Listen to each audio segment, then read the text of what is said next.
Good morning दोस्तों, मैं Bhupesh जवांगन career academy Delhi Rajhara में आप सभी का हार्दिक स्वागत करता हूं।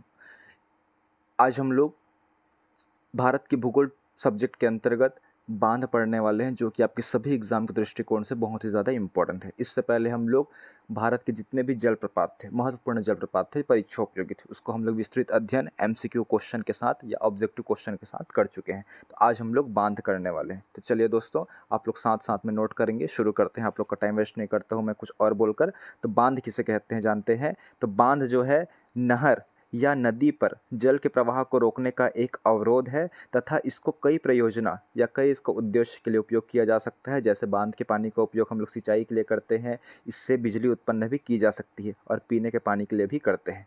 याद रखना है आपको दोस्तों कि पानी से भी बिजली उत्पन्न की जाती है। पानी के प्रेशर एकदम बढ़ाया जाता है प्रेशर के साथ, फिर टरबाइन रहता है। टरबाइन मतलब एक पंखा होता है, उसको घुमाया जाता है, मतलब वो ऑटोमेटिक घूम जाता है। पानी उस पर प्रेशर पड़ता है तो पंखुड़ी जो है वो घूम जाता है, जिससे बिजली उत्पन्न होती है। और हम लोग सिंचाई के लिए भी करते हैं। बांध क्या है, एक प्रकार से एक जगह इकट्ठा करना पानी को, उसको बांध कर रखना पानी को ना बहे करके, ठीक है, वही है अवरोध है, उसको रोकना पानी को। उसके बाद हम लोग देखते हैं बांधों के प्रकार। बांधों के प्रकार कितने प्रकार के होते हैं बांध जो है, तो याद रखना है दोस्तों आपको। बांध जो है 3 प्रकार के होते हैं। पहला है गुरुत्वीय बांध, दूसरा जो है रॉक फिल बांध, और तीसरा है चॉप बांध। मोस्ट इंपॉर्टेंट है। गुरुत्वीय मतलब याद रखना है कंक्रीट से निर्माण होता है इसका। जैसे हमारा धमतरी में गंगरेल बांध है, वो कैसे बना है, इसी रूप में बना हुआ है, ठीक है। कंक्रीट से निर्माण होता है। कंक्रीट मतलब होता है कि इसमें जो है गिट्टी, रेत, सीमेंट, ये सब का उपयोग होता है कंक्रीट में। और रॉक फिल बांध में क्या उपयोग होता है, रॉक मतलब क्या होता है, चट्टान होता है। तो पानी को रोकने के लिए इसमें चट्टान का उपयोग किया जाता है, चट्टान या पत्थर का। जैसे हम लोग क्या है, ये पानी बह रही है, इसको रोकना है तो चट्टान को ऐसे ऐसे हम लोग फिट करेंगे, ठीक है। लेकिन कोई जगह तो गैप होगा ना, तो गैप को भरने के लिए जब ऐसी कंडीशन रहती है, गैप गैप थोड़ा बहुत बच जाता है, तो उसके लिए हम लोग थोड़ी मात्रा में कंक्रीट का प्रयोग करते हैं, मतलब उसको पैक करने के लिए, जिससे पानी बाहर ना जा सके करके। उसमें क्या है, कंक्रीट मतलब वही सीमेंट, गिट्टी, रेत से जाम कर देते हैं, ठीक। और चाप बांध होता है, इसका आकार जो है गोलाकार का होता है, ठीक है दोस्तों। गोलाकार का जो होता है, पानी को गोल प्रकार से रोक सकते हैं, ठीक। एक टंकी होता है ना, जैसे बनाते हैं हम लोग, उस प्रकार से है एक गोलाकार का। और गुरुत्वीय मतलब क्या है, इसको ऐसे रोका जाता है साइडली, ठीक है, गोल नहीं रोका जाता इसको, ठीक। आगे देख लेते हैं हम लोग। देख लीजिए इसमें चित्र बना हुआ है, चाप बांध में देख लीजिए, चाप में गोल है, और ये इसमें जो है रॉक फिल में चट्टान को रोका गया है, ठीक है। इसमें लिखा हुआ है, इसको पढ़ लीजिएगा आप लोग, ठीक है दोस्तों। चलिए आगे देखते हैं। अब डायरेक्ट आते हैं जम्मू कश्मीर में कौन कौन सा बांध है दोस्तों। तो जम्मू कश्मीर में याद रखना है आपको, चित्र में भी देख सकते हैं आप लोग जम्मू कश्मीर में। तो जम्मू कश्मीर में है वो जो है सलाल, दुलहस्ती और बगलिहार परियोजना। 3 परियोजना आपको मोस्ट इंपॉर्टेंट है, याद रखना है। कौन कौन सा याद रखना है, सलाल, बगलिहार और दुलहस्ती। तो याद रखना है, इसका ट्रिक है सब सब दुल्ही। सब दुल्ही मतलब क्या होता है, स से क्या है, सलाल है, ब से क्या है जी, तो ब से क्या है, बगलिहार है, और दू से क्या है, याद रखना है, दूल से क्या है, दुल्ही। सब दुल्ही मतलब याद रखना है दूल से दुलहस्ती, ठीक है। उसके बाद है झेलम। तो झेलम में याद रखना है तुलबुल। कौन सा है दोस्तों, तुलबुल। तुलबुल बांध जो है झेलम नदी पर है, मोस्ट इंपॉर्टेंट है, आपको याद रखना है। देख लीजिए यहाँ भी चिनाब नदी है, सलाल, बगलिहार और दुलहस्ती लिखा हुआ है, और झेलम नदी पे तुलबुल बांध। आपको एक ही बांध याद रखना है, इसमें मोस्ट इंपॉर्टेंट है तुलबुल बांध। तुलबुल बांध जो है झेलम नदी पे है, ठीक है। तुझे करके याद रखना है, क्या याद रखना है आपको, तुझे। तो तुलबुल याद रखना है, तुझे क्या है, तुझे याद रखना है। और चिनाब वाला क्या बोला हूँ मैं, शब्दू करके, शब्द याद रखना, या फिर शब्द याद रख लो आप लोग, शब्द। स से क्या है, सलाल है, शब्द, स से सलाल है, ब से क्या है, बगलिहार है, और द से क्या है, दुलहस्ती है, ठीक है दोस्तों। चलिए ठीक, याद हो जाना चाहिए ना, मोस्ट इंपॉर्टेंट है, क्योंकि जो परीक्षा उपयोगी उसी को मैं शामिल किया करता हूँ इसमें। पंजाब। पंजाब में देखते हैं कौन सा बांध है, तो रावी नदी पर रणजीत सागर बांध। कौन सा है दोस्तों, मोस्ट इंपॉर्टेंट है, रणजीत सागर बांध मोस्ट इंपॉर्टेंट है यहाँ रावी नदी पे। इसी को थीन बांध के नाम से भी जाना जाता है। कौन सा बांध दोस्तों, थीन बांध के नाम से भी जाना जाता है, बहुत ही ज़्यादा इंपॉर्टेंट है, थीन बांध के नाम से, ठीक है। और ये कौन से बॉर्डर पे स्थित है, पंजाब और जम्मू कश्मीर के बॉर्डर पर स्थित है, याद रखेंगे। देख लीजिए रणजीत सागर बांध, पंजाब और जम्मू कश्मीर के बॉर्डर पर स्थित है। याद रखना है रणजीत सागर, रणजीत मतलब र से स्टार्ट हो रहा है और रावी नदी ही है, ठीक है। और इसका रणजीत सागर बांध का और क्या नाम है, थीन बांध है, थीन याद रखना है, थीन, ठीक है, थीन, ठीक। ये बांध दिख रहा है, उसकी चौड़ाई दिख रही है, उसकी पतला है, देख लीजिए, ठीक, इसलिए उसको थीन बांध बोला जाता है। उसके बाद है हिमाचल प्रदेश। हिमाचल प्रदेश में याद रखना है दोस्तों, बहुत ही ज़्यादा इंपॉर्टेंट है, क्योंकि हिमाचल प्रदेश में ही भाखड़ा नागल बांध है, और भाखड़ा नागल बांध गुरुत्वीय बांध का सबसे अच्छा उदाहरण है, याद रखेंगे, ठीक है। सबसे ऊंचा गुरुत्वीय बांध यही है। गुरुत्वीय मतलब पढ़ें जिसका निर्माण कंक्रीट से होता है, ठीक है। देख लेते हैं इसमें क्या क्या इंपॉर्टेंट है। ये भाखड़ा नागल बांध जो है सतलज नदी पर है। कौन सी नदी पे, सतलज नदी पे है। सतलज नदी किसकी सहायक नदी है, तो आप सभी को मालूम है, सिंधु की, ठीक है दोस्तों। सतलज नदी का उद्गम भी कहाँ से होता है, राकसताल झील, इधर मानसरोवर साइड से, तिब्बत से। भाखड़ा नागल बांध स्थित है सतलज नदी पर, ठीक है। और ये जो है हिमाचल प्रदेश और पंजाब की सीमा पर स्थित है। ये बांध जो है भाखड़ा नागल बांध हिमाचल, मतलब भाखड़ा बांध जो है हिमाचल में स्थित है और नागल जो है पंजाब, ठीक, इसलिए इसको एक साथ बोला जाता है भाखड़ा नागल बांध। भाखड़ा नागल बांध भारत का सबसे ऊंचा गुरुत्वीय बांध है। गुरुत्वीय मतलब समझ गए, कंक्रीट से निर्माण से किया गया है। भाखड़ा नागल बांध जहां जल संग्रह होता है उसे क्या बोलते हैं, गोविंद सागर झील बोलते हैं, ठीक।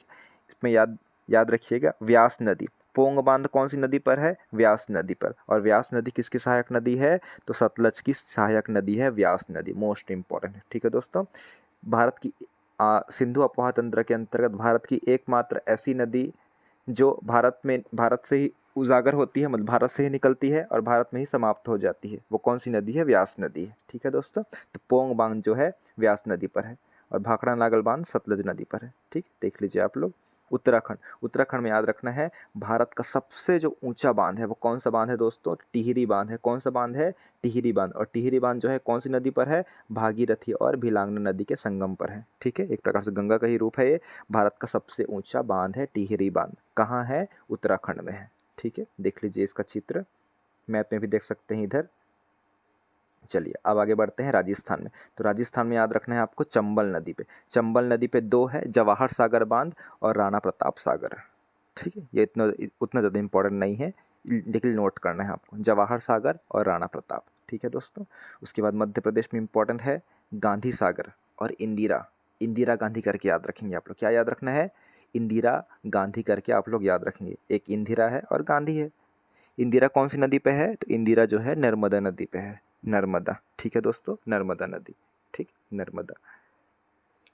और गांधी जो है चंबल नदी पर, दोनों मध्य प्रदेश में है। देख लीजिए चित्र में। उत्तर प्रदेश का याद रखना है माता टीला बांध, मोस्ट इंपॉर्टेंट है। इसका और क्या क्या नाम है, याद रखना है माता टीला बांध है और रानी लक्ष्मीबाई बांध भी है, और इसी बांध को राजघाट बांध के भी नाम से जाना जाता है। तो इसका 3 नाम हो गया दोस्तों, देखिए क्या क्या नाम हो गया है। एक तो माता टीला बांध हो गया, दूसरा रानी लक्ष्मीबाई बांध हो गया, और तीसरा जो है राजघाट बांध हो गया। कौन सी नदी पे है, माता बेटवा करके याद रखना है। क्या याद रखना है आपको, ट्रिक जो बता रहा हूँ मैं, ध्यान देखेंगे, माता बेटा करके याद रखिए, माता और बेटा। माता मतलब माता टीला परियोजना आपको याद रखना है।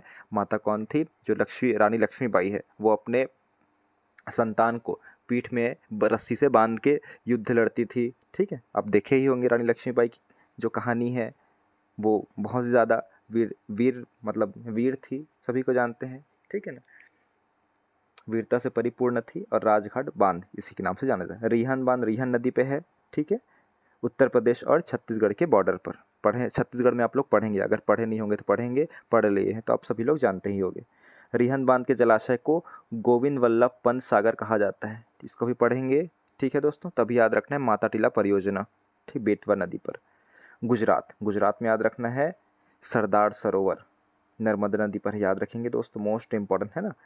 गुजरात में सरदार सरोवर बांध है, नर्मदा नदी पर है। और उकई बांध कहाँ है, उकई और काकरापारा बांध, तो उकई और काकरापारा बांध जो है ताप्ती नदी पर है, मोस्ट इंपॉर्टेंट है। और सूरत जो है ताप्ती नदी के किनारे ही बसा हुआ है, देख लीजिए इसमें, नर्मदा नदी, सरदार सरोवर, ये गुजरात का इलाका है, देख सकते हैं। उकई बांध और काकरापारा बांध ये ताप्ती नदी पर है। और झारखंड में कौन सा है, तो तिलैया बांध और मैथान बांध। कौन सा है, मैती करके याद रखेंगे, मैती, ठीक है। मैती जो है कहाँ है, बराकर नदी पर है, ठीक है दोस्तों, देख लीजिए मैती बराकर नदी। मेथी बड़ा करके याद रख सकते हैं, मेथी बड़ा कोई ट्रिक बताया था मेरे को ऑफलाइन क्लास में, मेथी, मतलब मे से क्या है मैथान, और ती से याद रखना है तिलैया, और बड़ा क्या है तो बड़ा है, बराकर नदी है। ठीक है दोस्तों। उसके बाद है पश्चिम बंगाल में। पश्चिम बंगाल में आप लोग पढ़े हैं गंगा नदी अफवाह तंत्र के अंतर्गत फरक्का बैराज। कौन सा बैराज? फरक्का बैराज को याद रखना है दोस्तों आपको, फरक्का बैराज। ठीक है, जो फरक्का बैराज है वो गंगा नदी पे स्थित है, गंगा नदी पे, ये पश्चिम बंगाल में स्थित है। ओडिशा में सभी को मालूम होना चाहिए हीराकुंड बांध है, और हीराकुंड बांध कौन सी नदी पर है तो महानदी पर स्थित है। ये भारत का सबसे लंबा बांध है, याद रखेंगे दोस्तों। कौन सा बांध है? लंबा बांध है हीराकुंड बांध, ओडिशा राज्य में ये अवस्थित है। महाराष्ट्र में जायकवाड़ी बांध है और कोयना बांध है, याद रखेंगे, जायकवाड़ी और कोयना बांध। कौन सी नदी पे? जायकवाड़ी जो है गोदावरी नदी, मोस्ट इंपॉर्टेंट है, याद रखना है। जायकवाड़ी परियोजना या जायकवाड़ी बांध जो है गोदावरी नदी पर स्थित है। ठीक है। उसके बाद याद रखना है गोदावरी नदी पर ही दो याद रखना है, एक क्या बोला हूँ मैं? जायकवाड़ी बोला हूँ। कौन सा बोला हूँ दोस्तों? जायकवाड़ी बोला हूँ। और एक याद रखना है पोचमपाद करके, पोचमपाद जलाशय। ये जो कहाँ स्थित है बांध जो है, ये तेलंगाना में स्थित है। पोचमपाद जो है गोदावरी नदी पर। ठीक है। इसको जो है राम सागर बांध के नाम से भी जाना जाता है, राम सागर बांध, याद रखेंगे। और निजाम सागर बांध मंजीरा नदी पर है। ठीक है, जाम वाला है, जीरा नदी। ठीक है। केरल में याद रखना है इडुक्की बांध है। कौन सा बांध है दोस्तों? इडुक्की बांध। इडुक्की मतलब याद रखना है, ध्यान से सुनिएगा एक मिनट ना, मैं इसका ट्रिक बता रहा हूँ आपको, इजीली याद हो जाएगा। इडुक्की मतलब डुबकी लगाने वाला बोल रहे हैं, ध्यान से देखेंगे। इडुक्की बोल रहे हैं, डुबकी लगा के बोल रहे हैं, मतलब डुबकी। डुबकी मतलब क्या होता है? स्विमिंग होता है। क्या होता है? स्विमिंग।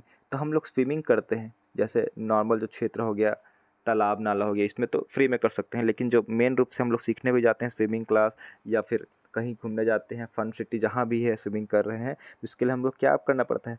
पैसा को क्या करना पड़ता है? पे करना पड़ता है, तभी हम लोग डुबकी लगा पाएंगे। तो इडुक्की बांध क्या है? पेरियार नदी पे है। कौन सा नदी? पेरियार नदी। डुबकी लगाने के लिए पे करना पड़ेगा पैसा, इसलिए याद रखना है पेरियार नदी, पे से पेरियार। यह एक चाप बांध है। चाप बांध मतलब कैसा है? गोलाकार है इसका। ठीक है दोस्तों, याद रखना है ना उसको अच्छे से। कृष्णा नदी, कृष्णा नदी पर कौन कौन सा बांध है तो देख लेते हैं, ध्यान से सुनिएगा एकदम ना, इसको जो है बहुत ही ध्यानपूर्वक सुनना है। अलमाटी बांध। और कौन सा बांध है? नागार्जुन बांध। और कौन सा बांध है? श्रीशैलम बांध।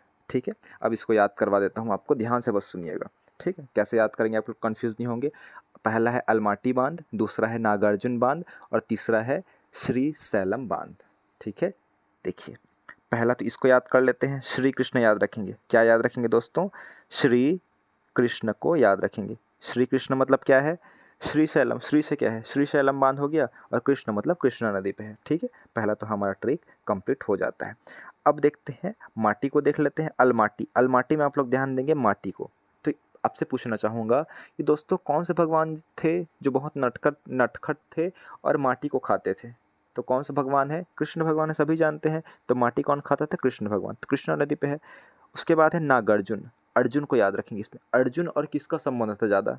किसके बारे में हम लोग पौराणिक कथा में, महाभारत में देखे हैं? अर्जुन और श्री कृष्ण की जोड़ी का, जिसमें जो है अर्जुन के रथ का सारथी कौन था तो श्री कृष्ण थे, रथ चला रहे थे। ठीक है ना, तो अर्जुन और कृष्ण का संबंध है, इसलिए क्या है? नागार्जुन बांध कृष्णा नदी पर है, और अलमाटी बांध भी कृष्णा नदी पर है। और श्री कृष्ण बोला हूँ ट्रिक वाला, तो श्रीशैलम वाला कृष्णा नदी। आशा करता हूँ कि आप लोग को क्लियर हो गया होगा। अगर नहीं हुआ है तो मुझसे कॉन्टेक्ट कर सकते हैं, या फिर इसको एक बार दोबारा सुन लीजिएगा। उसके बाद कावेरी नदी याद करते हैं। कावेरी नदी मैंने बता दिया था, शिव समुद्रम। शिव समुद्रम वाला ट्रिक क्या बताया था? मैं बताया था शिकारी करके बताया था आप सभी को दोस्तों। ठीक है, शिकारी, सी से शिव समुद्रम और का से कावेरी नदी। ठीक है, ये तो हो गया था। और मेट्टूर, मेट्टूर को बताना चाहूँगा एक मिनट कि मेट्टूर याद रखना, टूर बोल रहे हैं। मेट्टूर में क्या है? टूर शब्द आ रहा है, टूर। टूर मतलब क्या होता है? पिकनिक होता है ना। टूर में जाते हैं हम लोग, या पिकनिक पे जाते हैं। ठीक है ना। तो दोस्तों मैं जो मैं जो है अपने टूर पे या पिकनिक पे गया था, तो जो है किससे मिलने गया था मैं? एक कावेरी नाम की एक लड़की से मिलने गया था, याद रखेंगे। ठीक है, टूर पे मैं मिलने गया था, कावेरी नाम से मिलने के लिए गया था मैं, और मेरे को याद भी है। ठीक है, इसलिए मैं टूर में याद रखता हूँ कि मेट्टूर जलाशय जो है या मेट्टूर बांध जो है कावेरी नदी पर स्थित है। ठीक है दोस्तों, ठीक है, याद रखना है आपको। मेट्टूर में या मैटूर में आप लोग याद रखेंगे, मेट्टूर कभी आपके पास जिक्र आ जाता है तो याद रखना है कि भूपेश सर जो है टूर में कहाँ घूमने गए थे, तो टूर में जो है कावेरी से मिलने गए थे, याद रखना पिकनिक पे। ठीक है, कावेरी नदी। आगे बढ़ जाते हैं हम लोग। प्रीवियस ईयर क्वेश्चन है, भारत का सबसे ऊंचा नदी बांध कौन सा है? तो भारत का सबसे ऊंचा नदी बांध कौन सा है दोस्तों, बताइए। सबसे ऊंचा जो है टिहरी बांध है, आप सभी को मालूम होना चाहिए, ठीक है, टिहरी बांध है, इसको पढ़ चुके हैं। टिहरी बांध क्वेश्चन को लगाएंगे ना आप लोग, क्योंकि बहुत ही ज़्यादा इंपॉर्टेंट है। उसके बाद है भारत का सबसे लंबा बांध कौन सा है? तो भारत का सबसे लंबा बांध कौन सा है दोस्तों, बताइए आप लोग। भारत का सबसे लंबा बांध है वो है हीराकुंड बांध है, ठीक है। उसके बाद है टिहरी बांध किन दो नदियों के संगम पे स्थित है? तो टिहरी बांध में क्या आएगा दोस्तों, बताइए। टिहरी बांध में होगा भागीरथी और भिलांगना नदी, मोस्ट इंपॉर्टेंट है भागीरथी और भिलांगना नदी। उसके बाद है अलमाटी बांध किस नदी पर है? इसका आप लोग कमेंट के माध्यम से बताएंगे। अभी ट्रिक बताया हूँ मैं, अलमाटी, माटी कौन खाता था कुछ बताया था मैं। हीराकुंड बांध किस नदी पर है? इसका भी आप लोग कमेंट करके बताएंगे। अगर आंसर आपको नहीं मिल पाएगा तो मुझे मैसेज कर सकते हैं, ठीक है दोस्तों, मैं आंसर बता दूंगा इसका। रानी लक्ष्मीबाई बांध अवस्थित है, कहाँ अवस्थित है आप लोग बताएंगे, कौन सी नदी पर है? इसका ट्रिक बताया हूँ मैं, इसको आप लोग बनाएंगे कि कौन सा सुमेलित है, स्क्रीनशॉट करते जाइए ना। ये वाला है, कौन सा डैम कौन सी नदी पे है, ऐसी क्वेश्चन है आपके एग्जाम में, एकदम सिंपल सा। आशा करता हूँ कि आप लोग को वीडियो अच्छे से समझ आ गया होगा। अगर समझ नहीं आया है तो 2-3 बार, जब भी खाली रहते हैं 2-3 बार इसको एक बार डाउनलोड कर लो, बार बार देखते रहो। कोयना बांध स्थित है, कहाँ स्थित है इसको याद रखेंगे। इडुक्की बांध का मैं ट्रिक बताया था दोस्तों, ठीक है, डुबकी लगाना है, स्विमिंग करना है, ठीक है। बाकी ये परियोजना है जायकवाड़ी परियोजना, देख लीजिए, इसको स्क्रीनशॉट कर लीजिए, बाकी सब वही है, ठीक है, स्क्रीनशॉट कर लीजिए इसका, या तो मैं इसको तो शॉर्ट्स में डाल चुका हूँ, देख लीजिएगा उसमें, ठीक है। ये भी है, सब सेम है। चलो ठीक है दोस्तों, बहुत बहुत धन्यवाद। आज यही हम लोग क्लास ख़त्म करते हैं।